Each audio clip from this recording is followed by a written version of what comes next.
Magandang araw, Malacanang Press Corps. Pangulong Ferdinand R. Marcos Jr. tuloy-tuloy ang pagsulong sa mas malawak at mas malapit na serbisyong pangkalusugan para sa bawat Pilipino. Sinisiguro ngayon ni Pangulong Marcos Jr. na magpapatuloy ang trabaho ng buong puwersa ng pamahalaan upang mas lalo pang mapabuti, mapalawak at mapalapit ang mga serbisyong naglalayong bantayan ang kalusugan ng mamamayang Pilipino. Binisita kaninang umaga ng Pangulo ang Cebu Provincial Hospital, Balamban upang personal na ipaabot ang 5 milyong pisong tulong pinansyal para sa pagpapabuti ng mga pasilidad ng ospital. Kasama rin dito ang 20 wheelchair at mga gamot. Namahagi rin si Pangulong Marcos Jr. ng tig-iisang X-ray machine at portable ultrasound para sa Cebu Provincial Hospital, Danao City, Cebu Provincial Hospital, Bogo City, Daan Bantayan District Hospital, at Juan B. Dosado Memorial Hospital. Malapit sa puso ni Pangulong Marcos Jr. ang mga Cebuano, kaya naman ilulunsad ng Pangulo ang Guaranteed and Accessible Medications for Outpatient Treatment o gamot program upang mas mapalawak ang access ng mga Cebuano sa mga kinakailangang medisina. Sa ilalim ng 2026 budget, binigyan diin ni Pangulong Marcos Jr. na naglaan ang pamahalaan ng 17.39 billion pesos para sa pagpapatupad ng zero balance billing sa mga DOH hospitals at mga local government hospitals. Kasalukuyan ng hinahanda ng Department of Health ang guidelines upang matukoy ang mga kwalipikadong LGU hospitals, alinsunod sa General Appropriations Act of 2026. Papalawigin din ang bagong Urgent Care and Ambulatory o BUKAS program at ang PhilHealth Yakap o Yaman ng Kalusugan program upang mas marami pang Pilipino ang makaiwas sa karamdaman. At syempre, hindi rin nakakalimutan ni Pangulong Marcos Jr. na pansamantala or pasalamatan ang mga doktor, nurse at lahat ng healthcare workers na patuloy na naglilingkod sa bayan. Maraming salamat po sa inyong dedikasyon, puso at pagmamahal para sa inyong kapwa Pilipino.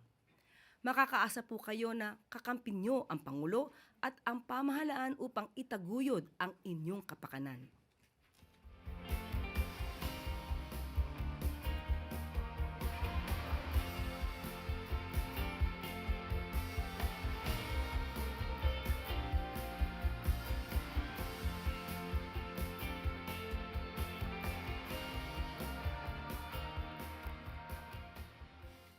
Ngayong araw ay makakasama natin si DICT Secretary Henry Aguda upang bigyan tayo ng impormasyon tungkol sa integration ng blockchain technology at national budget. Magandang umaga po, Sec. Henry. Magandang good morning po, Yusek Claire, sa ating mga kaibigan sa media at saka mga kababayan po natin. Sa ngalan ng DICT, isang mainit na pagbati po sa lahat. So nandito po kami ngayon para ibahagi ang isang critical na hakbang towards digital governance. Ito po'y pagtugon sa utos po ng Presidente na gamitin ang digital technology para magkaroon ng mas mataas na tiwala ang taong bayan sa gobyerno. Ito naman po'y tinulak din po ni Speaker at saka ni Senate President at ang kagandahan po nito, whole of government approach na po ito. Kaya ito po, masaya ko pong sinasabi, ang Pilipinas ang unang legislative body sa Asia na gumamit ng blockchain para sa national budget at unang bansa sa mundo na may fully on-chain national budget po. So, first in the Philippines. Ibig sabihin, ang pera ng taong bayan may permanenteng digital na resibo. Hindi pwedeng palitan, hindi pwedeng dayain. Hindi lang tayo sumabay, nag-leapfrog po tayo. Habang ang ibang bansa ay gumagamit lamang ng blockchain sa mga portions of their budget, ito pong taon na to, matatapos ang taon, na ang Pilipinas ang maglalagay ng buong budget cycle sa isang tamper-proof system. Wala pang bansa na gumawa nito. Mula approval, paggastos, disbursement, hanggang reporting. So simula po yan sa 2026 General Appropriations Act. Magkakaroon na po ng Digital Seal of Truth. Isang opisyal na kopya na pwedeng i-verify sa kahit sino, kahit kailang taon na ang lumipas. Sabi nga nila sa 2026 budget, meron na pong forever. Forever na po yung masusuri yan. Ito ang Digital Bayanihan Chain ng DICT kasama ang Kongreso at DBM po. Isang sistema na nagsasabing ang budget ng bayan ay malinaw, totoo, at hindi nabubura ng panahon o politika. Marami na tayong transparency sites. Marami na pong nagawa yan. Dumadaan ang budget sa maraming opisina, maraming versions, iba't ibang sistema. At pagkalipas ng ilang taon, mahirap ng patunayan kung alin ang tunay and final official copy na naaprubahan po, whether sa Kongreso o sa Eksekutiba. Meron pong visibility, pero ang problema po, nasaan yung long-term traceability? Yun yung medyo kulang. Ang sagot po, blockchain bilang integrity layer o watchdog ng gobyerno. Kasi yung blockchain po, ipapaliwanag din po mamaya ng ating kasama si Yusek Dave Almirol, pwede po ma-access ng publiko yan. Pwede po ma-access ng mga Citizens Action Group para malaman nila kung paano yung gastusin ng gobyerno. Hindi lang ipinapakita ang impormasyon, iniingatan din niya ang katotohanan. Walang iisang system o tao ang may hawak ng katotohanan. Lahat po tayo. Baga, para pong transparency server sa kapanahunan po ng eleksyon, kung naalala nyo. Lahat ng pagbabago may bakas o may traceability. Kahit sino pwedeng mag-verify kasi available to the public. Kahit ilang administrasyon na ang lumipas, hindi lang short-term visibility yan. Generational na po yan. So ano po ba yung ginagawa ng sistema? Hindi na po ito bago. Ang proseso ng pag-aaproba ng budget, ang papel ng Kongreso, DBM at COA, ang decision making, walang dagdag na gastos, lahat po yan nandun sa blockchain and sinisigurado po yan. Ano ba ginagawa nito sa blockchain? Binibigyan ng permanenteng digital proof ang GAA or General Appropriations Act. Pinoprotektahan ang opisyal na kopya ng budget. Tinitiyak na ang kasaysayan ay hindi nabubura. Alam niyo po, yung budget po, isang batas yan. So, marami pong nag-usap para mabalangkas yung batas. Part of history na po yan. Ayan po ay nakadokumenta na sa blockchain. At ang katotohanan ay hindi napapalitan. Hindi nito binabago ang gobyerno, pinapatibay nito ang tiwala. Hindi lang digital ang budget, digital na rin ang paninindigan sa katotohanan. Ano ba magagawa nito para sa mga Pilipino? Una, iwas korupsyon. Kapag ang budget ay may permanenteng digital record na hindi pwedeng baguhin ng palihim, mas mahirap madaya, mas madaling manangot. Ikalawa, alam ng tao kung saan napupunta ang pera. Mas malinaw, mas nasusundan, mas nasusuri mula pag-apruba hanggang paggastos. Alam niyo po, yung GAA po is one whole year yan. So 365 days of the year, makikita niyo po kung ano yung galaw ng finances ng gobyerno. Ikatlo, may ebidensya kahit magpalit-palit ang administrasyon po. Hindi nabubura ang records, hindi napapalitan ang katotohanan. May panghahawakan ang taong bayan, media, at mga investigador. Ikaapat po, mas tumibay na tiwala ng taong bayan. Kung sigurado ang tao na totoo ang datos, mas nagtitiwala sila sa proseso, mas nagtitiwala sa institusyon, mas nagtitiwala po sa gobyerno. Kung hindi na nadadaya ang budget, wala nang lusot ang pagnanakaw po. Digital governance na ramdam po ng tao. Mahalaga din pong sabihin na ang ginagawa natin ay para sa pang-araw-araw na karanasan ng Pilipino. Kung pinoprotektahan natin ang national budget laban sa katiwalaan, pinoprotektahan rin natin ang bawat Pilipino para sa mas maayos at mas ligtas na serbisyo. Yan po yung 2026 GAA on the blockchain. Meron din po akong update doon sa ating private express and messengerial delivery services. Ang gusto po kasi ng Pangulo, aside from holding government accountable, we should also hold private sector that provides service to the government accountable. So ito po yung ginagawa namin. Maglulunsad po kami ng tinatawag nating bantay padala. Noong nakarang taon, tinutukan natin ang kapakanan ng karapatan ng mga Private Express Messengerial Delivery Services. Yan po yung nagdadala ng mga goods sa bahay-bahay nyo po. Yan din po yung nagdadala ng mga parcel sa inyo. Halos buong Pilipinas, by end of this year, magkakaroon na ng mga ganyan logistic services. Dati po maraming color room. Ang ginawa po ng PIMEDES, nandito po si Director Carlos, kung matatanong nyo mamaya ng detalye, 10 lang po nakaregister na logistics provider. 56 na po ang nakaregister kasi nagbigay po tayo ng amnesty sa mga kolorum. Panawagan po doon sa 7 na natitira na lang, mag-register po kayo. Madali naman mag-register, punta lang po kayo sa DICT website. Kaya ilinunsad ng DICT ngayon naman ang Oplan Bantay Padala bilang isang public monitoring portal para sa mga reklamo laban sa courier at delivery services po. Kung nawawala yung parcel nyo, nasira yung parcel nyo, o nagbayad kayo tapos walang dumating na parcel, pwede nyo pong i-escalate sa DICT. Bakit po ito mahalaga? Malalaman mo kung sino ang mapagkakatiwalaang courier. Makikita mo kung inaayos ang reklamo at may epekto ang boses mo.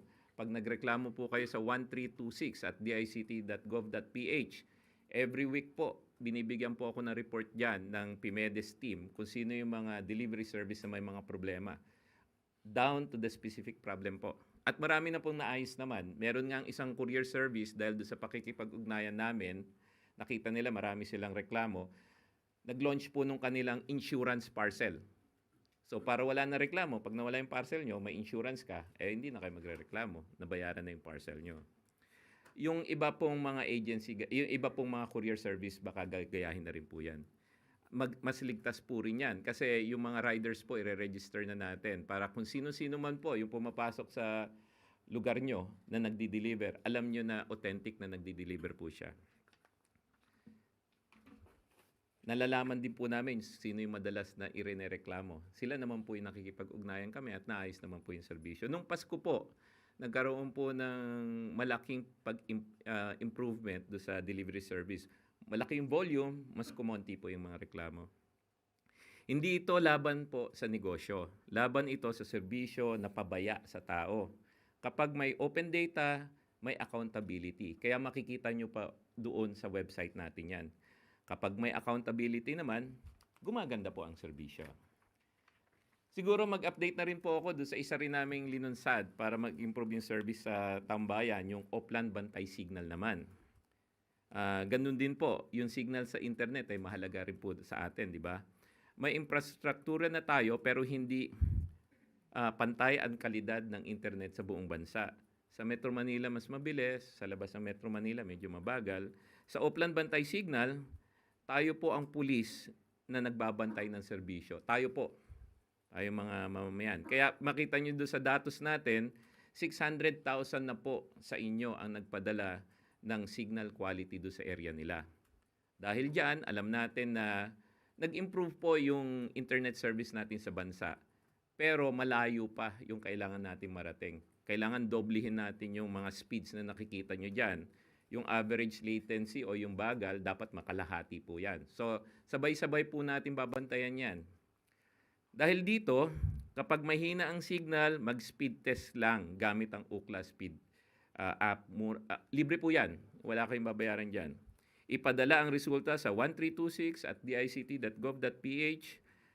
Pwede ring tignan ang status ng ulat sa portal, sa signal mo, boses mo. Kamakailan po, nagkaroon po kami ng coordination sa isang telecoms company. Baka alam nyo na yan, di ko nababanggitin. Doon sa Facebook lumabas na may isang syudad na nagreklamo sa serbisyo nila. Immediately po, nag-usap po kami. By January 12, naayos po yung mga problema. So ganyan po ang kagandahan kapag whether budget man yan, o kaya status ng courier service, o kaya status ng internet, basta it's available to the public at nakikita ng public yung kalidad ng serbisyo, ay nakakapagtulungan po tayo. Yan po ang digital bayanihan. Closing statement ko na lang po. Ang blockchain sa 2026 GAA at ang mga digital monitoring initiatives ay hindi para magmukhang high-tech ang gobyerno. Hindi po yan. We're not doing technology for technology's sake. Ginagawa natin ito dahil utos ito ng Pangulo at higit sa lahat dahil ito ang ating tungkulin sa bayan. Para sa bawat Pilipino, upang ang katotohanan ay malinaw, ang pondo ng bayan ay tapat at napangangalagaan at ang serbisyo ay tunay at nararamdaman po ng tao. Ito po ang Digital Bayanihan in Action, gobyerno at mamamayanan magkasamang nagbabantay para sa mas maayos, patas at mapagkakatiwalaang serbisyo, government man o private po. Mula budget hanggang padala hanggang signal, iisa ang layunin. Walang Pilipinong maiiwan at walang katotohanang matatabunan. Ito ang diwa ng bagong Pilipinas, isang bansang may malinaw na direksyon, matatag na pamumuno at nagkakaisang mamamayanan. Yan po ang briefing ko for today at Yusek Claire, we're open for questions kung meron pong tanong sa mga kaibigan natin. Para po sa unang katanungan, Samuel Medinilla, Business Mirror. Good morning, sir. Good morning. Una po, tatanong namin kung magkano po yung ginastos na budget ng DICT for that blockchain technology at saka kung sino po yung mag-ooperate. Is that under a third-party company or DICT po? Actually, magandang katanungan yan. Una, walang ginastos. Meron po tayong nakuhang grant from a private sector. Ngayon po, yung blockchain na in-implement po is through a third party and it's going to go to a public chain. Ngayon, may mga katanungan po tayo. Ano ba difference ng public chain at bakit hindi ang ginawa sa chain lang ng Pilipinas? Yusek Claire, with your permission, tawagin ko po yung aming dalubhasa sa blockchain, si Yusek Dave Almirol, para explain paano ba ginawa itong 2026 GAA, tapos ano yung gagawin natin moving forward. Yusek Dave? Magandang umaga po sa ating lahat. So, ang ating pong gamit po ngayon ay public blockchain, pero nagsanib puwersa po ang tatlong ahensya na buuin na rin po ang tinatawag po na consortium blockchain. Ibig sabihin po to, pagmamayari natin ng node, hindi lang tayo powered by any third party in the future. No? So, ang DBM, ang DICT at COA ay bubuo na po ng pagmamayari na po nating nodes. Pag sinabi po nating nodes po ito po ay pagmamayari po ng gobyerno. Pero ito po ay pwedeng i-power pa din or integrate pa din yung tinatawag na blockchain pa din or yung tinatawag na public blockchain para may access pa din po ang ating mga mamamayan. Yung mga IT company pwedeng integrate yan, pwedeng bantayan yan. So isa po sa sinabi ng ating mahal na sekretary kanina na hindi lang po tinatawag po ito ng accountability at transparency, may traceability po ito. No? So elaborate ko lang po kung bakit po napaka-importante itong blockchain na ito dahil hindi lang po ito basta-basta na para lang magkaroon lang ng high-tech lang tayo. Hindi po ganun, no? Ito po ay tools talaga na ma-simplify ang mga bagay-bagay. So, example po, no? Instead po na mag-enter ka pa ng data ng paulit-ulit, imagine mo, ilang ahensya kailangan magpasok ng datos, no? Sa napakaraming mga datos sa mga servers pa natin. Pag pinasok po sa blockchain, once lang yan. Pag nagpasok dyan, kita lahat ng government agency. Ibig sabihin, mawawalan na po yung repetition. Mawawalan na rin yung doble-doble at repetitive gastos. So, ang laki po ng matitipid po ng blockchain. At the same time, libre po ito. Ito pong ginawa po ng DICT at meron pong tumulong po na private entity para po ma-set up ang tinatawag po na public blockchain. Pero hopefully, before the end of the year or early next year, malunsad na po natin yung consortium blockchain. 3 nodes po ito. Ibig sabihin, para pong 3 transparency server na meron po ang DICT, meron po ang COA, meron din po ang DBM. So pag nagpasok ng budget po data ng DBM, kita po agad-agad yan ng DICT, kita rin yan ng COA. Pag may nagpasok naman po ng report, halimbawa inaward itong project na ito kay halimbawa contractor A, kita rin po ng 3 server po yan. At sinabi doon, bayad na itong project na ito, kita rin po yan. 30% done na yan. So wala na pong ghost project dito, mababantayan po natin po ito. No? Aside po sa makakatipid ng gobyerno, masisimplify na rin po natin yung mga government services. Umpisa pa lang ho ito. Iunahin natin ang budget para po sa blockchain the budget project natin, pero po hindi po ito magtatapos dito. Iba-blockchain din natin ang mga government services. Isa din po ito sa tools para mawalan na yung mga fake data natin, yung mga fake IDs natin. Alam nyo po, kapag nagpasok ka ng datos, dapat walang pwedeng gumamit ng dato mo ng ibang tao. Di ho ba? So kung mapapansin niyo po kapag gamit niyo pong eGov app, in fact po may Node 1 na po tayo sa eGov Super App. Meron na po tayong blockchain enablement po doon. Magugulat ka, makikita mo yung national ID mo, di ba, sa eGov. Makikita mo rin yung senior citizen mo kung ikaw ay 60 years old or above ka na. Makikita mo rin yung PRC license mo kung ikaw ay PRC license holder. Makikita mo rin yung PhilHealth mo, yung TIN number mo, yung driver's license mo. Magulat ka, ba't wala na akong ginawa? Hindi ako pumila. Hindi ako pumunta ng LTO, hindi ako pumunta ng NCSC for a senior citizen, hindi ako pumila ng PhilHealth, hindi ako pumila kung ano-anong agency. Nasa bahay ka lang, ba't na-access mo ang data mo? Ang blockchain technology po ay tinatawag po na once-only policy.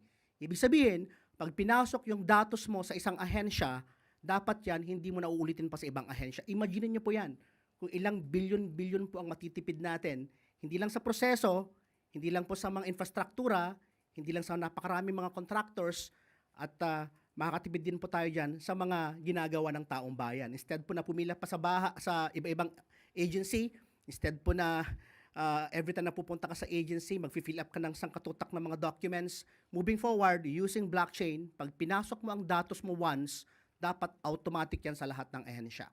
Ayan po. So, yun po yung pagkaka-explain po natin po. Kaya napaka-importante po ang ating pong blockchain technology na ma-implement natin. Thank you. Po si Yusek Dave. Fresh na fresh po kami from our stint in Abu Dhabi at saka Dubai. Follow-up lang po. Yes. Bali, magkano po yung grant na nakuha ng DICT to develop the blockchain technology? At the saka kanino pong galing na private company? The grant didn't go to the ICT. So we partnered with a company called Bayani Chain, and they were the ones who did the work for us. Yung amount po, I don't know, siguro substantial din siya. A few million pesos din po siguro yon.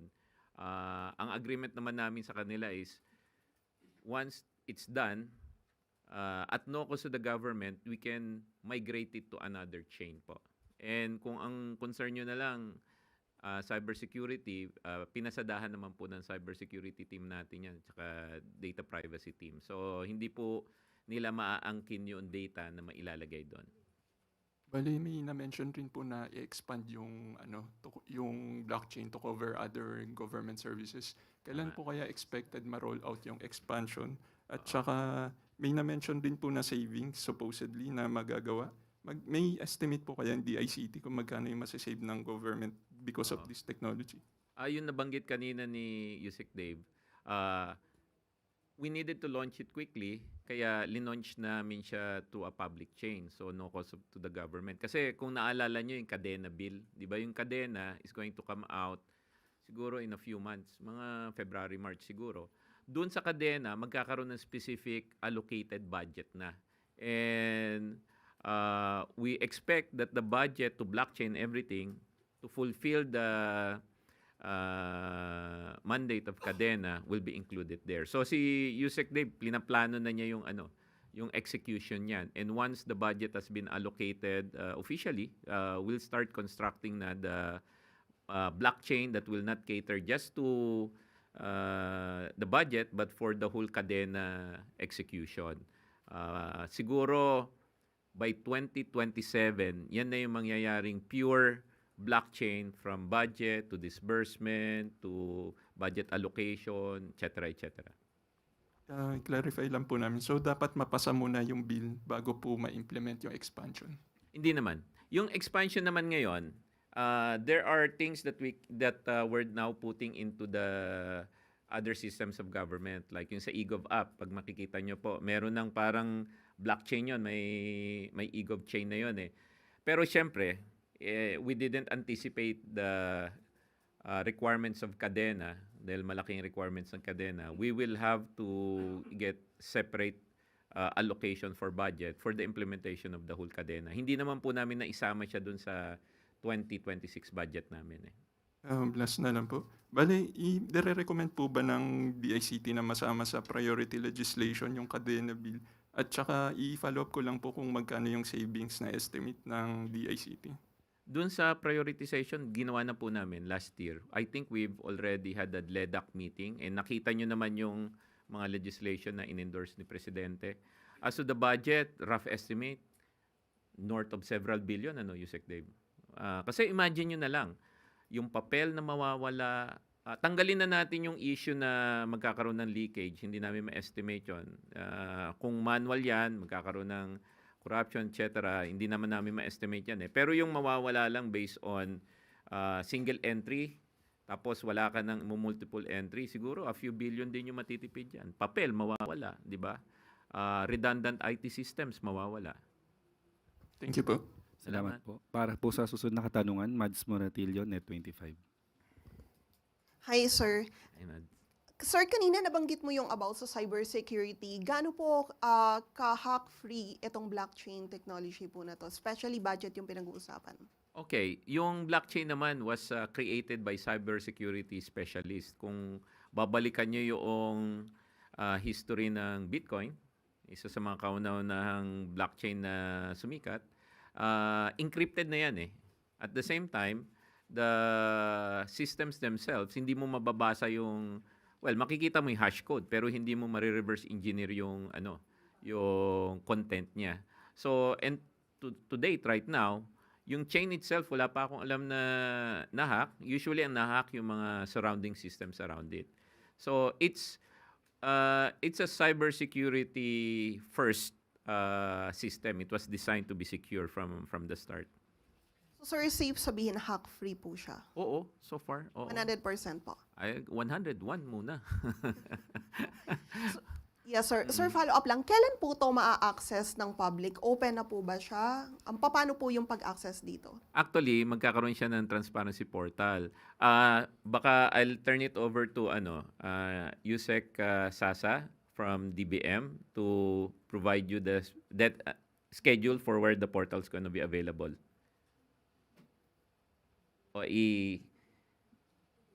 Today daw. Today. Ayaw na niya umakyat. Today na daw. Today it will be available. Anong URL niya? Pakita mo lang yung URL.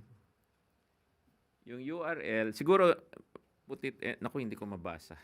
Sorry, malabo mata ko. Ipapublish na lang namin yung URL. By today. Salamat po. Para po sa huling katanungan, Rafi Ayeng, Daily Tribune. Rafi. Hi sir, good morning po. For reiteration lang, there are known blockchain or Bitcoin controversies that happened. Nag-center siya sa massive energy use, facilitating crime like money laundering nga and scams, and as well as extreme price volatility and security risk nga. So, how can we be sure that the 2026 GAA would be protected from these risks? Okay, yung unang risk on price volatility, wala 'yon kasi hindi naman traded yung yung token ng 2026 blockchain. So economic walang issue doon. Yung sa cybersecurity side, I've explained na naman kanina, and we will continuously guard against it. On the aspect of money laundering, yung iba kasi ginagamit ang crypto for laundering money, wala naman tayong financial trading dyan. Just to be sure, yung gagastusin pa rin on the blockchain, fiat pa rin naman yun eh. And for every expenditure, dadaan pa rin siya doon sa proseso ng gobyerno from GAA to the budget. So those risks will not be a concern for our 2026 GAA on the blockchain. Okay sir, and you mentioned the eGovGap app. May mga netizens pa rin tayo na nagpo-post na nahihirapan daw sila mag-access, nagkakaroon ng glitches. So how can what's the plans of the DICT to avert or resolve these glitches? Actually, ang isa naming ginagawa before I turn you over to Yusek Almirol is yung mga glitches kasi sometimes na trace namin sa signal quality. So, pagka alam niyo nan, kahit na nung app, pagka biglang yung signal nag-drop or naputol-putol, nagkakaroon ng glitches. So, majority nung glitch comes from that. Yung tipong nag-access ka ng transaction, biglang nawala yung wifi mo, yun, nagkaka-glitch yun, or mobile ka. Now, the other improvements has been increasing the capacity and optimizing the code. But the details I'll give you to Yusek Dave Almirol, mas yung mga specific improvements na nagawa na nila. Yes po. Actually, meron tayong version 2 din po, nila-launch po, no? So alam niyo po marami pong birth pains ng technology, no? So alam niyo sa buong mundo, Pilipinas po yung isa sa known na sa tinatawag po na government super app. So para tayong Singapore na po ngayon na in one government app, nandun na po lahat. Kung mapapansin niyo po, isa po 'to sa pinakamataas na rating. Kung titingnan mo sa iOS, Android, 4.7, 4.8 po ang rating niyan. Ibig sabihin, hindi po kami ang nag-rate niyan, taong bayan po ang nag-rate niyan, kaya mataas po ang rating. Yung mga nakaka-encounter po na glitches, karamihan, ito po yung mga cellphone po na medyo mababa yung minsan po, no? So, may mga features po yung app na hindi mag-function kasi high-end na po yung technology, hindi kayang i-access ng mga. So, ang ginagawa ho namin ngayon, binababa namin ngayon, ini-enhance namin, no? So to make sure na kahit po na luma yung cellphone, ma-access pa rin po yung ating mga features. At tatandaan nyo po, 1,000 po mahigit na systems ang naka-integrate na sa eGov app. So ibig sabihin, kapag ang glitch ay sa agency, hindi na po namin po yun kontrolado yun. Halimbawa, nag-click ka ng PhilHealth mo, wala kaming access sa data ng PhilHealth system na po yun. Pag nag-click ka ng national ID mo, PSA na po yun, wala po sa amin yun. Pag nag-click ka po ng pag-ibig po yun, hindi na po rin control yun. Kung may glitch po doon minsan, nasisisi pa rin sa amin, pero actually po, ang problema na doon minsan is yung ahensya na nag-integrate. At take note po, 36 million downloads na po ang eGov Super App. Kanya na po kadami. Kaya po, medyo tinitingnan na rin namin yung load ng servers namin. Kailangan namin itaas na rin po siya, no? In fact po, ito pong December, nag-surge po yung gamit, no? At alam nyo ho ba, mahigit 400 million transactions na ngayon ang eGov Super App users natin. National ID pa lang po, gamit na gamit. E-travel pa lang, PhilHealth, Pag-ibig, job application, ELGU naman po, 1,000 LGUs na po ang naka-integrate. Mag-a-apply ka ng business permit mo at iba-ibang klaseng mga clearances sa eGov Super App. So, hindi po biro po ang trabaho po natin po sa kung paano po natin pong hindi po lang po tayo nanggagaya sa ibang bansa. Pero actually po, maraming bansa pong interesado how we're able to do it. Kasi hindi po biro. In the past po, away-away po yan, kanya-kanya yung mga government agencies na mag-launch ng kanya-kanyang mga app.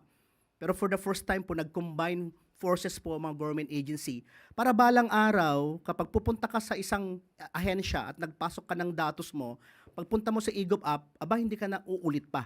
Yun pa lang, yung traffic, yung time-consuming na pila sa government, yung naaasar ka kasi nga, dati ka nang nakapag-submit nito, pupunta ka sa isang ahensya, magba-biometrics ka na naman, magpipirma ka na naman, magpi-fill up ka na naman. So imagine nyo po, the eGov Super App is actually a simplifier. It simplifies our life. And hindi po biro, hindi po to perpekto. Kaya po ang DICT po ay ginagawa namin ng aming lahat na makakaya na ma-improve po ito. Hopefully po, ma-launch natin yung version 2. Ako po excited po ako. Ang ganda po ng version 2. Napakaraming bagong features po ang ating eGov version 2. Malalaunch po ito po natin by February. So, yun po. Maraming salamat. Thank you po. Dagdag ko lang doon sa sinabi ni Yusek Dave. So kung magkaroon po kayo ng issue sa Taumbayan po, yung action center po natin, yung 1326 at dict.gov.ph, kunan nyo po ng picture yung screen kung saan nagkaroon ng problema, tapos padala nyo rin po. To give you an idea, yung 1326 po namin, AI po yung sumasalo ng mga nakuha na email. Tapos para malaman nyo na rin po, every Friday po, kami nila Yusek Dave at saka yung Mambang Yusek po sa DICT, tinitignan namin yan. Meron kaming, eto yung top, eto yung Yung eGov naman po, compared to do sa others, hindi naman malaki yung complaints na nakikita namin relative to the others. But, yun na nga, sabi nga ni Yusek Dave, may version 2.0 plus yung assignment po namin, nagtutulungan po kami ngayon na i-solve yung capacity, maging ready siya to absorb the scaling requirement. Kasi parang nag-inflection point na eh.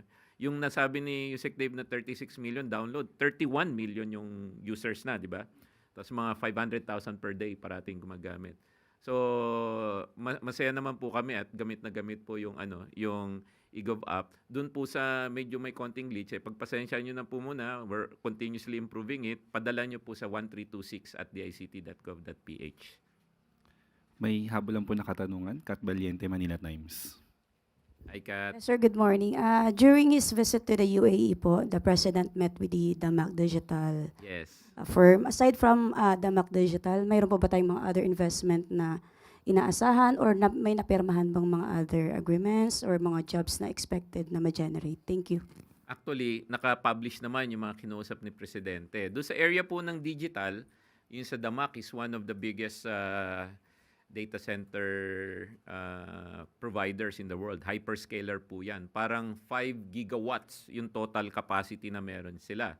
Para makuha nyo po in perspective, ang Pilipinas po na sa mga 180 megawatts lang ang data center. Ang Singapore na sa mga 1.4 gigawatts. Si Damac po, yung data center niya sa buong mundo, 5 gigawatts. So siya, nagbabalak na magtayo sa Pilipinas.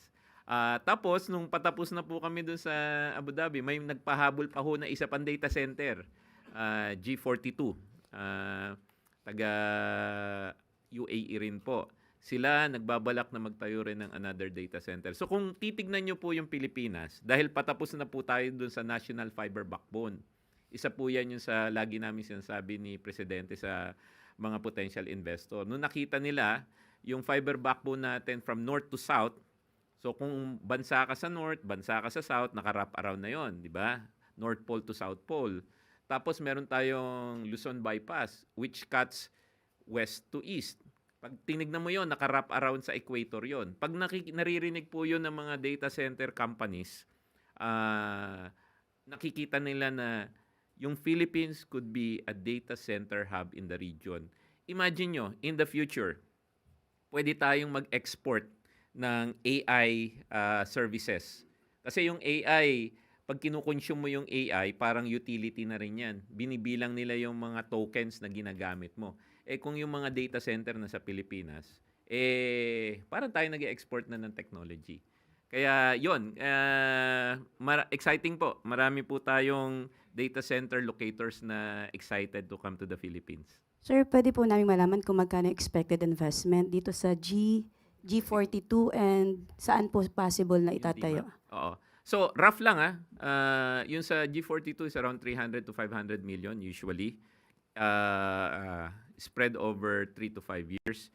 I think yung kay Dimac, wala kami nung final but I think it's north of 1 billion eh.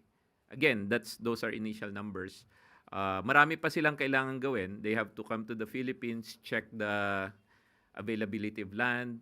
Ang data center kasi kailangan mo rin ng power, kailangan mo ng water.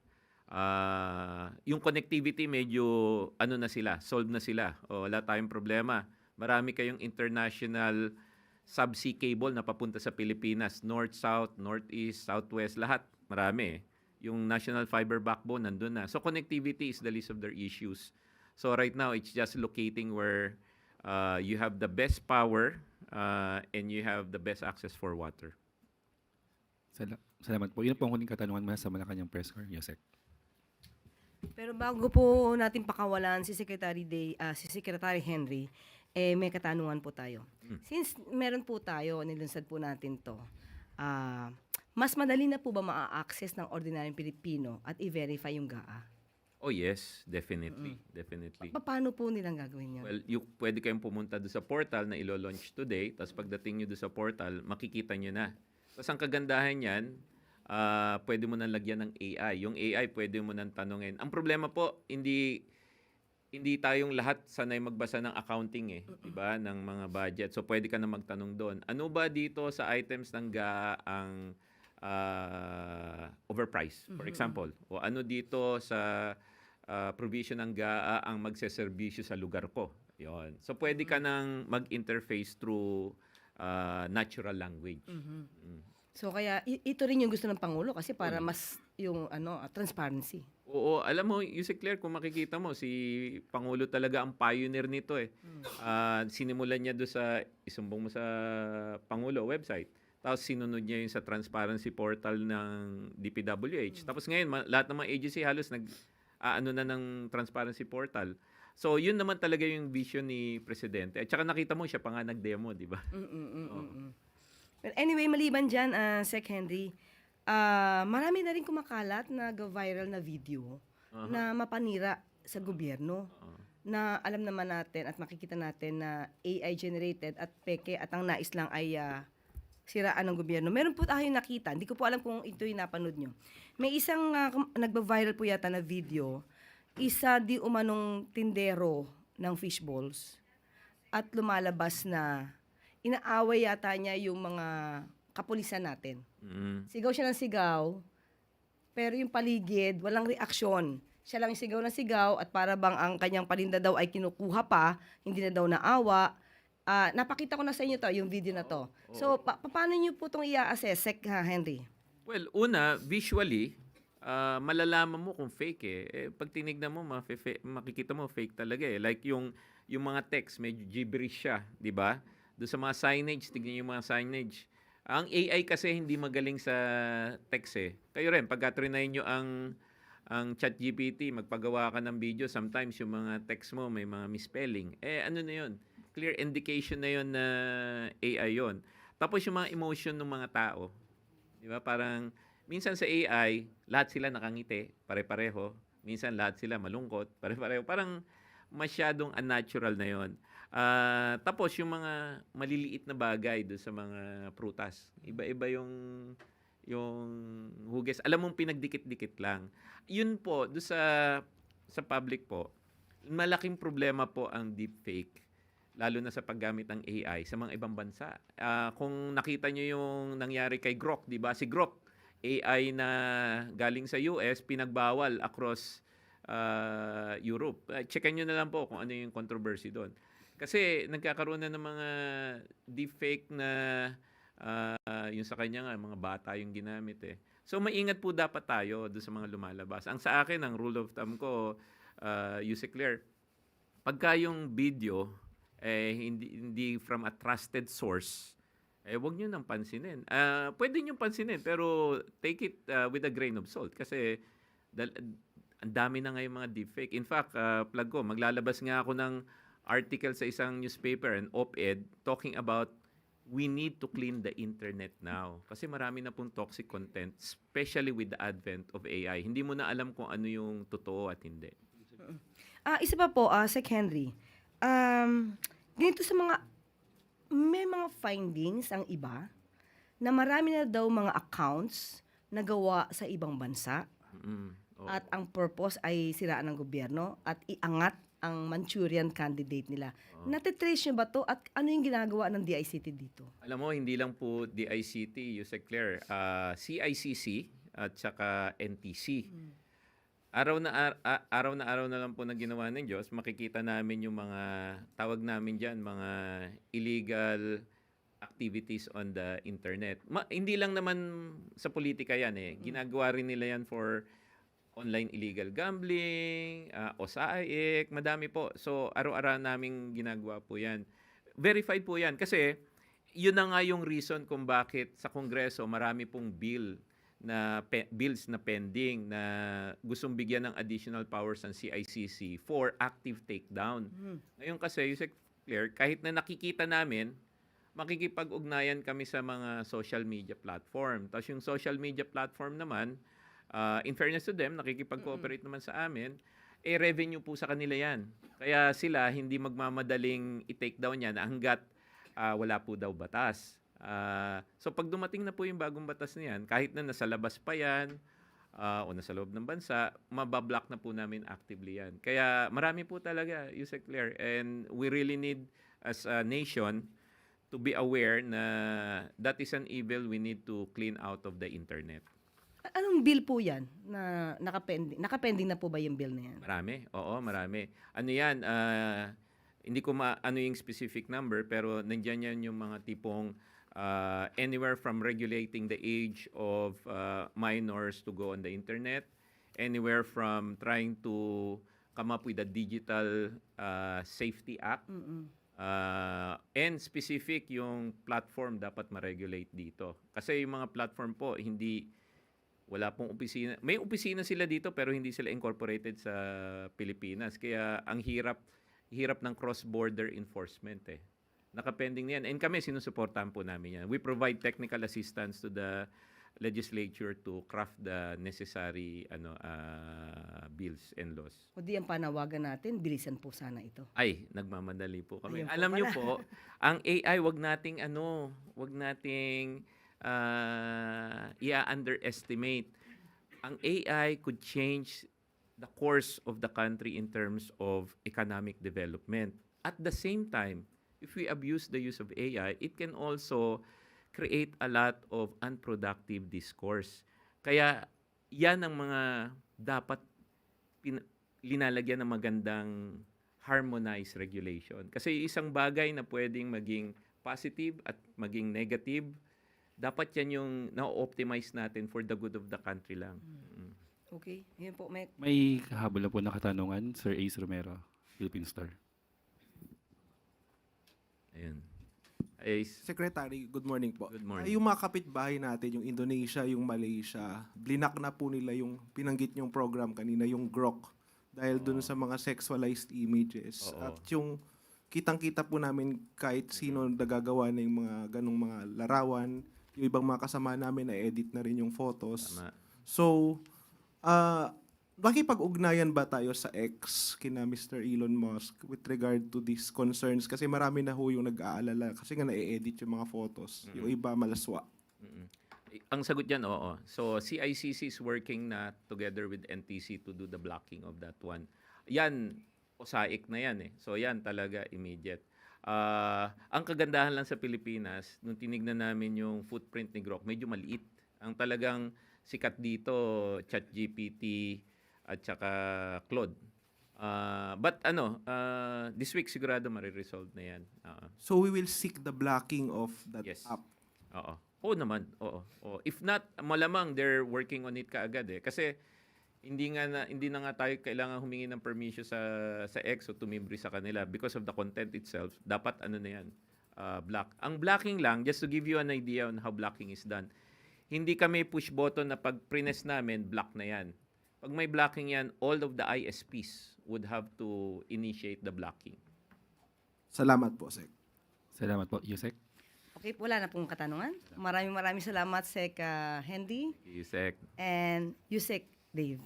Thank you po. Okay. Okay. Thank you.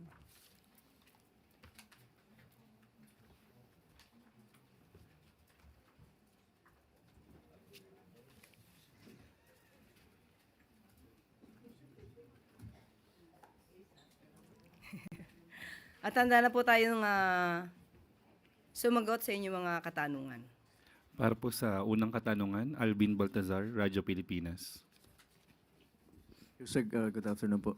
Yusek, sabi ni Senator Lacson, deliberate law o sinadya umano ni dating DPWH Secretary Manny Bonoan yung pagbibigay ng maling data sa Malacanang para lituhin yung pagsusuri sa yung inspection sa mga flood control projects. Pero bago yung revelation ni Senator Lacson, ang tanong ko po, Yusek, ito ba'y alam na ni Pangulo noong pa man na nagbibigay siya ng maling ulat sa Pangulo? Sa ngayon po, bine-verify pa rin po kung anong mga nasabi po ni Senator Lacson. So, hindi pa po tayo makakapagbigay ng detalye at kailangan po namin ma-verify lahat po ito. Salamat po, Yusek. Salamat po. Follow-up question, Ivan Mayrina, Gemmy 7. Ma'am, nung nag-resign po si Secretary Bonoan or the other cabinet secretaries for that matter, wasn't there an agreement between them and the President or wasn't there a condition na should it be necessary for them to face investigation, they will make themselves available? Kasunduan, wala po tayong masasabing kasunduan. Pero ang gusto ng Pangulo, maimbestigahan ang lahat ng sangkot. Kung sila man po ay sangkot, kailangan po sila imbestigahan. But wasn't there at least a commitment from the cabinet secretaries out of goodwill na should it be necessary, they will present themselves to be investigated? Kasi po, the reason I ask is because Secretary Bonoan promised to return to the country on December 17, I believe. But as we speak, he is still not in the Philippines. But I cannot speak for former Secretary Bonoan. Hindi ko po alam kung anong mga sinabi niya at kung anong pinangako niya. At kailangan lang po siya talaga makabalik sa Pilipinas. And as for the other secretaries, ganun din po. Halimbawa ho, may mga ibang nag-resign po na cabinet secretaries or undersecretaries na nabanggit do sa video, for example, ni former Congressman Zaldico, na kung sila po'y, again, lumutang kanilang mga pangalan and then we later find out na nasa ibang bansa na pala sila. So wala na po tayong habol sa kanila. Hindi po. Meron pa rin po. Kahit sila nasa ibang bansa, hahabulin pa rin sila ng batas ng Pilipinas.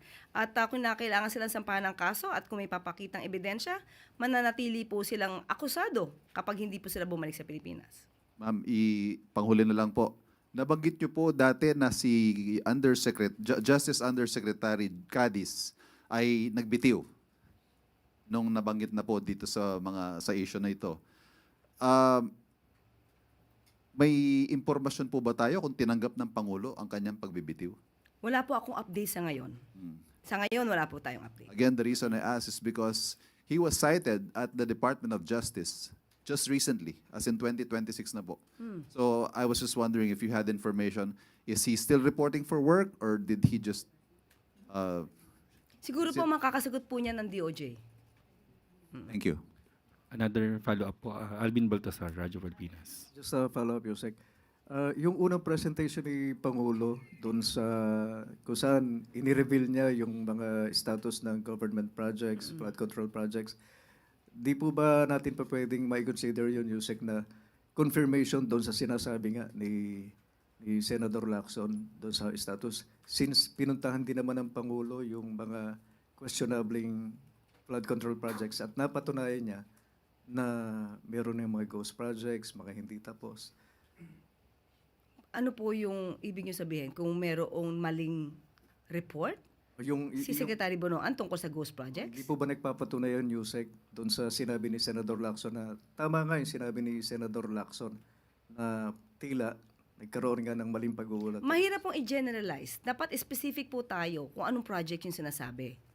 May mga pagkakataon po na discovery po mismo si Pangulo na may ghost projects at may mga anomalyang flood control project, yun po, verified na po yun. Pero kung iba pa po at very general po yung sinasabi natin ngayon, hindi ko po mako-confirm. So kailangan po nating i-verify yung mga ibang sinasabi ni Senator Lacson. Sige po, Yusek. Sunod po na katanungan, Eugene Fernandez, IBC 13. Good afternoon, Yusek.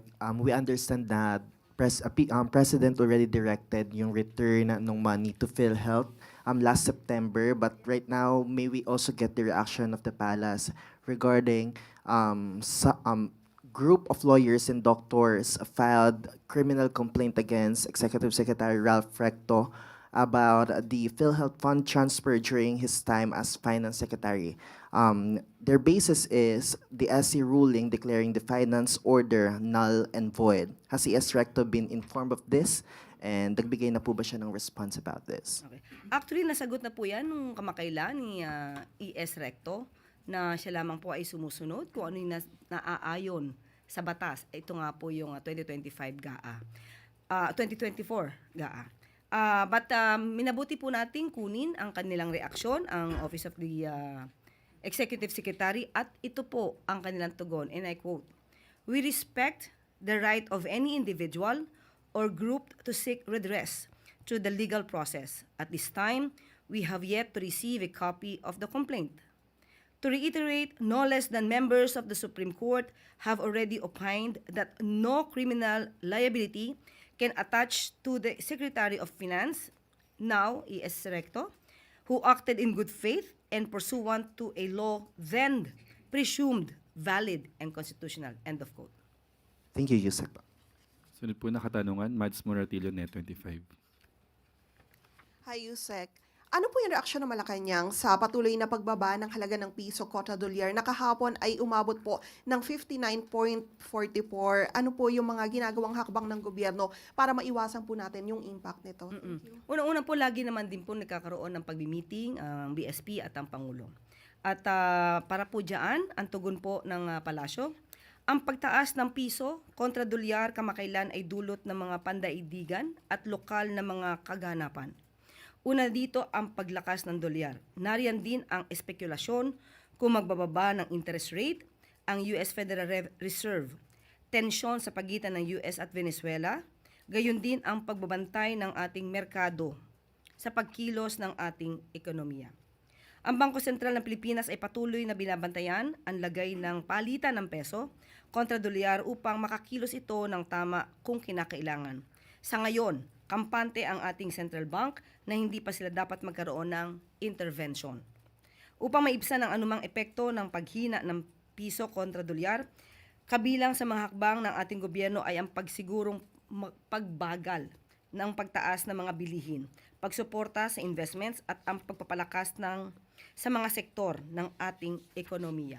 At tandaan natin na nabanggit din po na isa sa mga naging reason dito ay ang patuloy na pagpapaimbestiga ng mga maanumalyang flood control projects. Nakakaapekto po ito at daraanan po talaga ang sitwasyon na ito. Bagamat ganyan ang magiging consequence, minabuti pa rin po ng Pangulo na linisin po ang gobyerno laban sa maanumalyang flood control projects, laban sa mapang-abusong paggamit ng pondo ng bayan. At kung hindi po gagawin ito ng Pangulo, hindi po siguro masisimulan na iba.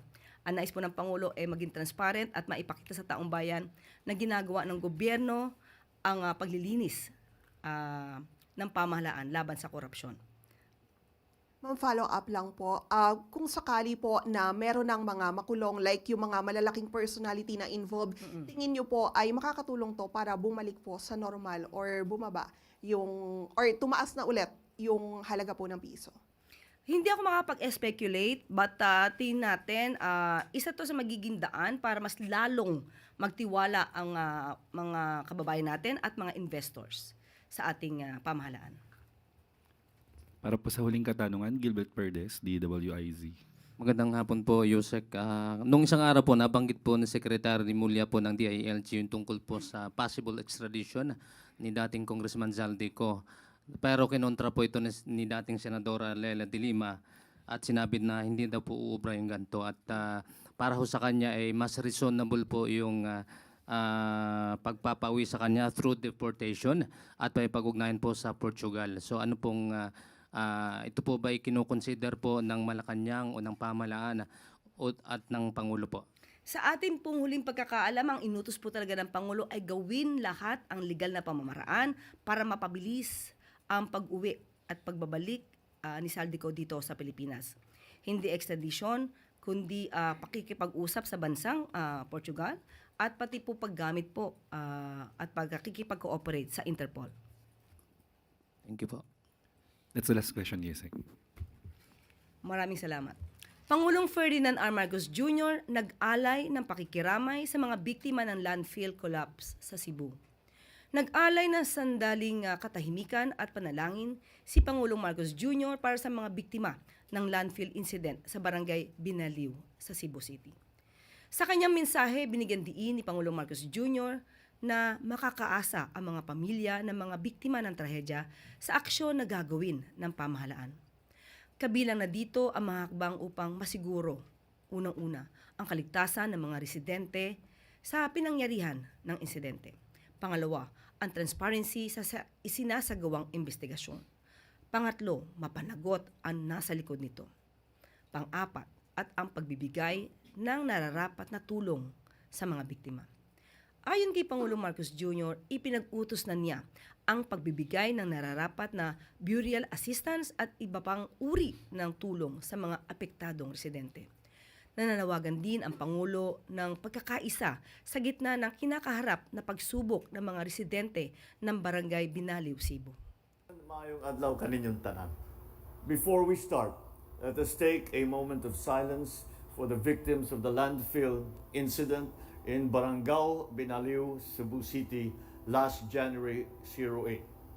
As search and rescue operations continue, we offer our prayers for the souls of the departed and strength to their grieving families. Please be assured that the government is taking all necessary measures to ensure safety, transparency, accountability, and compassionate assistance. Burial support and other forms of aid are now being directed to those who have been affected by this tragedy. Let us stand in solidarity with our fellow Filipinos during this difficult time. Pangulong Marcos Jr. pinangunahan ang naming ceremony sa kauna-unahang methanol, dual fuel, Kamsarmax bulk carrier na maipagmamalaking gawang Pinoy. Malugod na dumalo si Pangulong Ferdinand R. Marcos Jr. sa naming and delivery ceremony ng bagong gawang shipping vessel na SC-440 na ginanap kaninang umaga sa Balamban, Cebu. Ang nasabing bulk carrier ay bunga ng kooperasyon sa pagitan ng Tonishi Group mula Japan at Aboitiz Group ng Pilipinas. Dinisenyo ang barko para bawasan ang carbon dioxide, nitrogen oxide at sulfur oxide emissions na siya namang hakbang tungo sa isang mas sustainable at environmentally responsible na shipping industry. Para kay Pangulong Marcos Jr., ang bagong gawang barko ay tagumpay ng bawat Pilipino. Sagisag ito ng husay at dunong ng manggagawang Pilipino at palatandaan na maaaring sumabay ang galing ng ating mga kababayan sa mga pandaigdigang pamantayan. Hinirang din ng Pangulo ang shipbuilding industry ng Pilipinas at ang mga skilled workers nito na hindi matatawaran ang kontribusyon sa pagpapaunlad ng ekonomiya ng Pilipinas at pagkilala sa bansa bilang isang mapagkakatiwalaang shipbuilding and ship repair destination. Pinangalan ng Brave Pioneer ang bagong gawang bulk carrier, isang angkop na pangalan para sa isang shipping vessel na proudly made in the Philippines at pasok sa international decarbonization targets at global sustainability standards.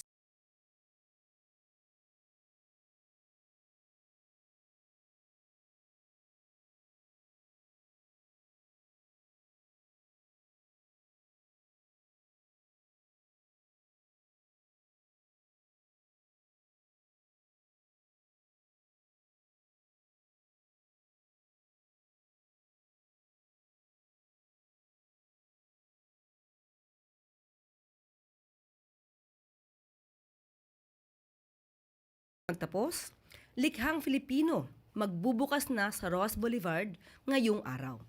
May permanenteng tirahan na ang mga maestro ng sining at kultura sa nakatakdang pagbubukas ng likhang Filipino exhibition halls sa Rojas Boulevard. Sa pangunguna ni First Lady Marie Luis Araneta Marcos, mayroon ng sariling espasyo ang mga Filipino artisans upang ipamalas ang kanilang husay at dedikasyon sa paglikha ng mga obrang sumasailalim o sumasalamin sa ating mayamang kultura at pagkakakilanlan. Mapa handicrafts, hobby, pagkain, muebles na yari sa kahoy o mga palayok at iba pang obra at aksesorya. Lahat ng ito ay tampok sa likhang Filipino Exhibition Halls.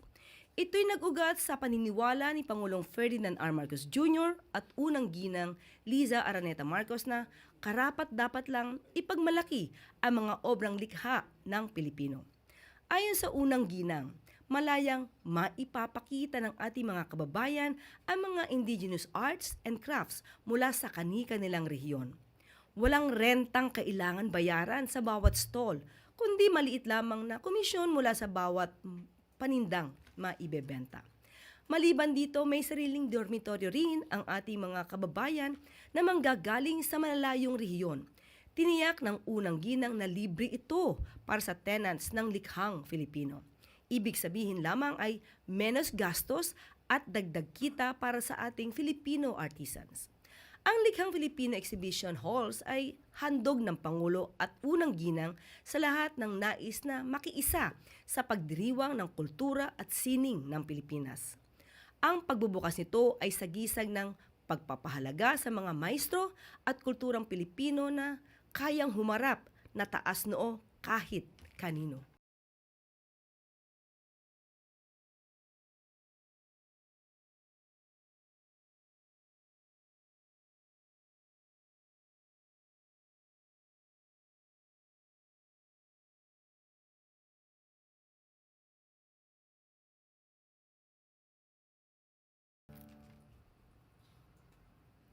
At dito na po nagtatapos ang ating press briefing. Magandang araw para sa bagong Pilipinas.